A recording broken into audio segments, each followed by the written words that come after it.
చేస్తున్న ఉద్యోగస్తులకు ఏదైతే సర్వీస్ రూల్స్ ఉన్నదో అదే రూల్స్ ఇవ్వమని చెప్తున్నాం. రెండవ డిమాండ్ ఏంటి? కన్వర్షన్. డిపార్ట్మెంట్లో ఆల్రెడీ కొనసాగుతున్నది, చదువును బట్టి కన్వర్షన్ ఇస్తున్నారు. మనం అదే విధంగా ఏమంటున్నాం, చదువు అర్హత బట్టి డిపార్ట్మెంట్ ఉన్న రూల్స్ ప్రకారం మనం కన్వర్షన్ చేయమని చెప్తున్నాం. ఈ రెండు వస్తే దాదాపుగా 99% కార్మికులకు అందరికీ న్యాయం జరుగుతుంది. ఇక మూడో డిమాండ్, కొంతమంది అధికారుల నిర్లక్ష్యం వల్ల కొన్ని ఈపీఎఫ్ఓ ఈఎస్ఓ సరిగా టాలీ కావలేక వల్ల పాపం మనసరి పనిచేసిన అందరూ వెనక పడిపోయారు. ఒక 200-300 మంది ఉన్నారు. వాళ్ళు టిల్ డేట్లో మళ్ళా మన దగ్గరనే పనిచేస్తున్నారు సొసైటీలో. వాళ్ళకి మనం ఆర్టిజన్గా చేయమని చెప్తున్నాం. ఇక ఎంపీటీసీలో పాపం మీ దగ్గరనే అన్మెన్ గ్యాంగ్లో పనిచేస్తున్నారు 1450 మంది. ఎంత బాధాకరమైన విషయం. మొన్ననే ఒక కార్మికుడు చనిపోవడం జరిగింది. పోలెక్కి కింద పడి ఒక కార్మికుడు చనిపోతే ఆ శవాన్ని తీసుకుపోయి వాళ్ళ ఫ్యామిలీ ఎన్పిడిసిఎల్ ఆఫీస్ మీద ముంగడ పెట్టి గొడవ చేయడం జరిగింది. హక్కుల గురించి పోరాటం చేస్తే మన ఎన్పిడిసిఎల్ సంబంధించిన నాయకునికి చైర్మన్, మన జేఏసీ చైర్మన్ అక్కడ రస్తా రోడ్డు చేసి రోడ్ జామ్ చేసిండని ఆయనకు ట్రాన్స్ఫర్ చేయడం జరిగింది. ఎంత అన్యాయం అండి, ఎంత దారుణం. యాజమాన్యం కనీసం ఆలోచన చేయాలా లేదా? ఒక కార్మికుడు చనిపోతే అలా కుటుంబానికి న్యాయం జరగాలని కొట్లాడిన నాయకుడికి ఈరోజు తీసుకుపోయి ట్రాన్స్ఫర్ చేయడం జరిగింది. మన డిపార్ట్మెంట్ అంతా మన ఆలోచన చేసి మనకు అన్యాయం చేస్తే మనం ఎంత గట్టిగా కొట్లాడాల్సిన అవసరం ఉన్నది. వాస్తవమా కాదా? ఆలోచన చేయండి. ఒక కార్మికుడు చనిపోయిన కుటుంబానికి న్యాయం చేయమని చెప్తే మన యాజమాన్యం అట్లా మొండిగా వివరించి ఆయనకు ట్రాన్స్ఫర్ చేయడం జరిగింది. మనం యాజమాన్యానికైనా మొండిగా ఉండి కొట్లాడితే తప్ప మన డిమాండ్ నెరవేరే పరిస్థితి కనిపిస్తలేదు. మనం అనుకున్నాం ఈ యాజమాన్యం కొత్త ఉన్నది, ఈ గవర్నమెంట్ కొత్త వచ్చింది, మన కంపల్సరీ న్యాయం జరుగుతుంది, పాత ప్రభుత్వం మోసం చేసింది, యాజమాన్యం మోసం చేసింది అని ప్రభుత్వం రావడానికి మనం చాలా కార్మికులు మనం కష్టపడ్డాం. కొత్త ప్రభుత్వం వస్తే మనం న్యాయం చేద్దాం అనుకున్నాం. 2.5 సంవత్సరాలు అయిందండి. మనకు సంబంధించిన నాయకులు ఇప్పుడు మనకు మంత్రి గారు ఉన్నారు. 2.5 సంవత్సరాల నుంచి కనీసం చర్చ జరుగుతుంది డిపార్ట్మెంట్లో. స్టాండింగ్ ఆర్డర్లో ఉన్న ఏదైతే గ్రేడ్ చేంజ్ చేస్తామని రాసిందో 5 సంవత్సరాలకు 8 సంవత్సరాలు అయినా కూడా ఇంతవరకు గ్రేడ్ చేంజ్ కాలేదు. ఎంత అన్యాయం జరుగుతుంది ఆర్టీసీ కార్మికులు ఒకసారి గుర్తుపెట్టుకోవాలి. వాస్తవమా కాదా? మనం ధైర్యంగా కొట్లాడి సాధించుకుందామా లేదా? భయపడి ఇదే విధంగా మనం ఇట్లా ఉంటే మనకు డిమాండ్లు ఎట్లా సాధ్యమవుతాయి తెలుసుకుండాల్సిన అవసరం ఉన్నది. ఇక 5వ డిమాండ్ మనం పీస్ రేట్ కార్మికులది. వాళ్ళు పాపం వాళ్ళకి చాలా కష్టపడి పనిచేస్తున్నారు. వాళ్ళకు 2,000, 3,000, 4,000 ఇచ్చి వాళ్ళకు పాపం వాళ్ళ జీతం చాలా కష్టం. వాళ్ళ డిమాండ్ మనం ఏమి ఇంకా లేని డిమాండ్ పెడతలేం. ఇంతకుముందు డిపార్ట్మెంట్లో ఏదైతే మినిమం వేజెస్ ఉండేనో వాళ్ళకి మనం జీవో నంబర్ 11 ప్రకారం మినిమం వేజెస్ ఇచ్చి వాళ్ళకి న్యాయం చేయాలని మనం డిమాండ్ పెట్టడం జరిగింది. ఇక లాస్ట్ 6వ డిమాండు మనకు అందరికి సంబంధించిన డిమాండు, ఉద్యోగస్తులకు సంబంధించిన డిమాండు పిఆర్సీ. 4 సంవత్సరాలకు ఒకసారి మనకు పిఆర్సీ వస్తుంది. మళ్ళీ ఇప్పటికే కమిటీ వేసేది ఉండే, ఇంతవరకు కమిటీ పడలేదు. నిన్న సందే పిఆర్సీ అమలు కావాలా, కమిటీ ఎప్పుడు ఇస్తారో తెలియదు, మరి పిఆర్సీ ఎప్పుడు ఇస్తారో తెలియదు. మనకి ఏం అర్థం వెళ్ళని పరిస్థితి. 6వ డిమాండ్గా అది పెట్టినాం మనం. ఎందుకంటే మనకు పిఆర్సీ ఇది 2వ పిఆర్సీ. పోయిన పిఆర్సీలో అన్యాయం జరిగింది. ఈసారి ఉన్న పిఆర్సీ మనం గట్టి తీసుకుంటే కొంత గొప్ప మనం న్యాయం జరిగే అవకాశం ఉన్నది. వాస్తవం కాదా? మనం అందరం మొన్న గవర్నమెంట్ ఒక ప్రకటన చేసింది. ఎలక్ట్రిసిటీ డిపార్ట్మెంట్లో స్వీపర్కు 2 లక్షలు, చీఫ్ ఇంజనీర్కి 7 లక్షలు అని. తప్పేమున్నదండి? రిస్క్ డిపార్ట్మెంట్ ఉన్నది.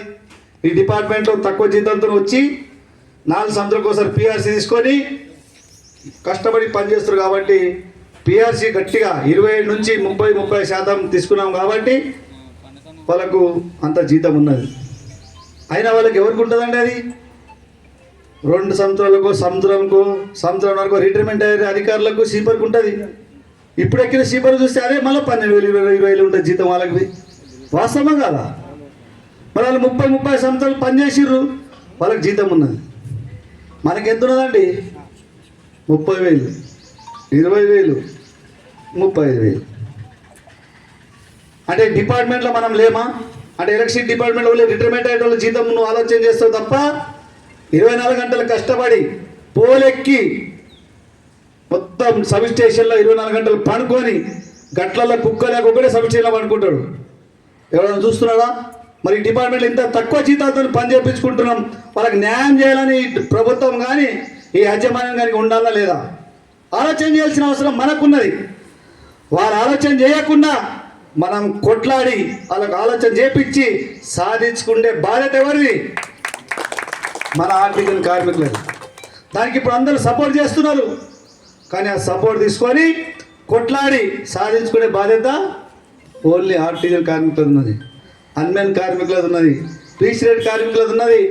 భవిష్యత్తులో ఉద్యమాలు జరిగే అవకాశం అయితే నాకు అనిపిస్తలేదు. ఆలోచన చేయండి. ఇప్పటికే సర్వీస్ దగ్గర పడ్డది, నాయకులు అలసిపోయారు, సంఘాలు అలసిపోయినాయి, కార్మికుడు అలసిపోతే మళ్ళీ కొట్లాడే పరిస్థితి లేదు.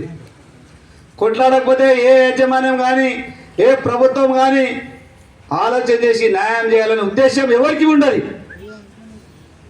ఏ డిపార్ట్మెంట్లో కానీ ఏ ప్రభుత్వం అయినా కూడా కొట్లాడితే తప్ప మన డిమాండ్ నెరవేరే అవకాశం లేదు. కాబట్టి మంచి అవకాశం ఉన్నది, వాస్తవం లేదు. మీరు ఒకసారి అర్థం చేసుకోండి. రేపు 7వ తారీఖు రోజు పెద్ద ఎత్తున ఖమ్మం జిల్లాలో సబ్ స్టేషన్ ఆపరేటర్ తప్ప ఒక ఆపరేటర్, ప్రతి కార్మికురాలు టోటల్ వరంగల్లో మనం పాల్గొని ధర్నా సక్సెస్ చేసుకొని అప్పటి వరకు యాజమాన్యం కానీ ప్రభుత్వం కానీ మనకు న్యాయం చేయకపోతే 8వ తారీఖు ఉదయం 9 గంటల నుంచి ప్రతి కార్మికుడు పని బంద్ చేసి మనం టెంట్ల కింద కూర్చోవాల్సిన బాధ్యత మన ప్రతి ఒక్కరిది ఉన్నది. సబ్ స్టేషన్ వదిలేసి 9 గంటలకు మనం బయటికి వచ్చేసేసాలి. 2 రోజులు కానీ 3 రోజులు కానీ వారం కానీ 10 రోజులు కానీ పోతే ఏమవుతుందండి? ఒక జీతం పోతుంది అంతే, కానీ జీవితం మంచిగా అవుతుంది. ఆలోచన చేయండి. మళ్ళీ ఈ భవిష్యత్తులో అవకాశం రాదు. ఇప్పుడు కొట్లాడి సాధించుకునే బాధ్యత ఉన్నది. అహో నమ్మకండి, ఉద్యోగం పోతుందేమో. మొన్న కొంతమంది సస్పెండ్ అయ్యి టర్మినేట్ అయిపోయారు, 200 మంది తీసేసారు కదా. ఏమైంది? నేను మేడ ఒక బాధుడే, నా ముంగట రామానవి బాధుడే, చాలామంది అయినాం. 2 నెలల లోపలనే మళ్ళీ మేమంతా మళ్ళీ ఉద్యోగం ఎక్కినాం.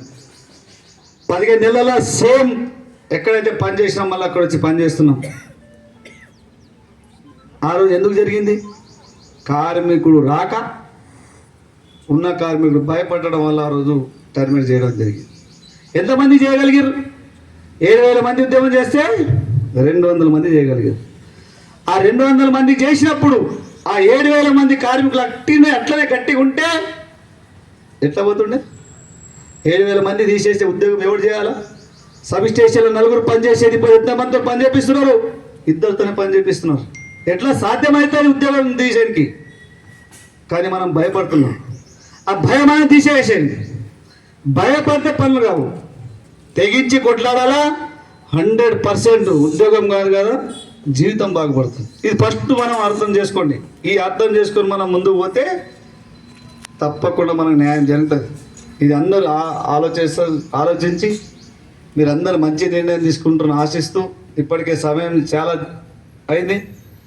దయచేసి రేపు అందరు పెద్ద ఎత్తున ఖమ్మం జిల్లా నుంచి నాయకులు కార్మికులందరూ తరలి వచ్చి వరంగల్ సక్సెస్ చేసుకొని 8వ తారీఖు నుంచి మనం సమ్మెలకు పోయి మన డిమాండ్లు పరిష్కరించుకుంటాలని తెలియజేస్తూ, ఈ అవకాశం ఇచ్చిన ఖమ్మం జిల్లా నాయకులకు కార్మికులకు అందరికీ మరొకసారి ధన్యవాదాలు తెలియజేస్తూ ముగిస్తున్నాను. Thank you. ఖమ్మం జిల్లాకి వచ్చి మన మధ్య మాట్లాడిన సాయిలన్నకి united electricity employees union CIT తరఫున ఉద్యమాభివందన. మన బతుకులు కడుపు నిండా 2 పూటల మనం కాదు, మన పిల్లలు తినాలని, మనం చేసే శ్రమకి గొంతెమ్మ కోరిక కాదని, చేసే శ్రమకి తగ్గ ఫలితం రావాలని గుర్తించి కార్మికుల్ని ఏకం చేసిన ఉద్యమ కెరటం సాయిల. కాబట్టి ఆయనకి అభినందనలు తెలియజేస్తూ, ఎందుకంటే ఖమ్మం అంటేనే ఉద్యమాల పిల్ల, ఉద్యమాలకి ఆదర్శం. అలాంటి వరవడిలో ఉన్న తనకి ఖచ్చితంగా అభినందనలు తెలియపరుస్తూ, ఇప్పుడు మీరు చేస్తున్న ఈ పోరాటానికి ఖచ్చితంగా ఒక తుది రూపం వస్తుందని, రావాలని. ఇది పెద్ద డిమాండింగ్ కాదు, ఎందుకనంటే గ్రేడ్ 1 వాళ్ళకి 45,000 సుమారు వస్తున్నాయి. నువ్వు కొంతమందికి అయితే పర్మనెంట్ చేస్తే అది పెద్ద విషయం కాదు, ఎందుకంటే స్కేలు ఇప్పుడు ఇచ్చే స్కేలు అదే జేఎల్ఎంకి ఇచ్చే స్కేల్ కానీ ఎల్డీసీ ఇచ్చే స్కేల్ కానీ ఆ స్కేల్కి పెద్ద ఇంకా ఆ స్కేల్ తక్కువ అవుతుంది, ఈ స్కేలే ఎక్కువ అవుతుంది. పెద్ద ఆర్థిక భారం ఏం పడదు ఈ యొక్క ఆర్టిజన్లు పర్మనెంట్ చేస్తే. మనం చెబుతా ఉన్నాం గవర్నమెంట్కి, ఎంటలేదు, వాళ్ళకి సలహాదారులు ఎవరో తెలియదు కానీ మారు నుంచి మొత్తుకుంది.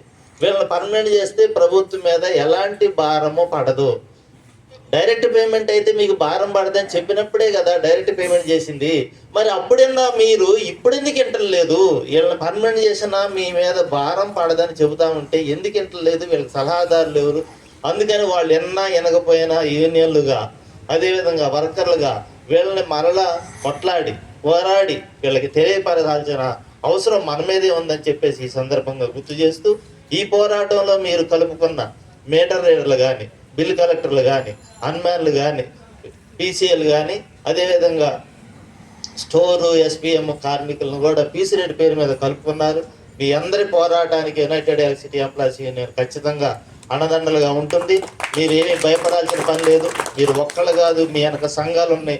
ఆ సంఘాలతో పాటు యునైటెడ్ ఎలక్ట్రిసిటీ ఎంప్లాయీస్ ఎర్జెండా యూనియన్ ఉంది. నా పేరు అన్న ప్రసాద్, రాష్ట్ర ఉపాధ్యక్షుడు, కంపెనీ వర్కింగ్ ప్రెసిడెంట్గా మీకు మరొకసారి అభినందన తెలియజేస్తూ ముగిస్తున్నాను. Thank you.